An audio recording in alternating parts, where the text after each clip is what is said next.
এক নাজদবাসী আল্লাহ রসুল সাল্লাল্লাহু আলাইহি ওয়াসাল্লামের নিকট এলো। তার মাথার চুল ছিল এলোমেলো। আমরা তার কথার মৃদু আওয়াজ শুনতে পাচ্ছিলাম, কিন্তু সে কি বলছিল আমরা তা বুঝতে পারছিলাম না। এইভাবে সে নিকটে এসে ইসলাম সম্পর্কে প্রশ্ন করতে লাগলো। আল্লাহ রসুল সাল্লাল্লাহু আলাইহি ওয়াসাল্লাম বললেন, দিন রাতে 5 ওয়াক্ত সালাত। সে বলল, আমার উপর এছাড়া আরও সালাত আছে? তিনি বললেন, না, তবে নফল আদায় করতে পারো।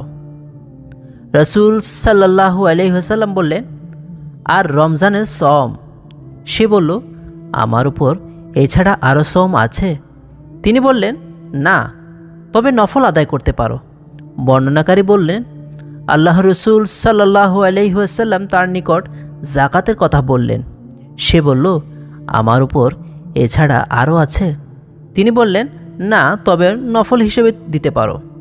বর্ণনাকারী বললেন, সে ব্যক্তি এই বলে চলে গেলেন, আল্লাহের শপথ, আমি এর চেয়ে অধিকও করব না এবং কমও করব না। তখন আল্লাহ রসুল সাল্লাল্লাহু আলাইহি ওয়াসাল্লাম বললেন, সে কৃতকার্য হবে যদি সত্য বলে থাকে। আরেক বর্ণনায় আছে, সে সফল কাম হবে যদি সে সত্য বলে থাকে।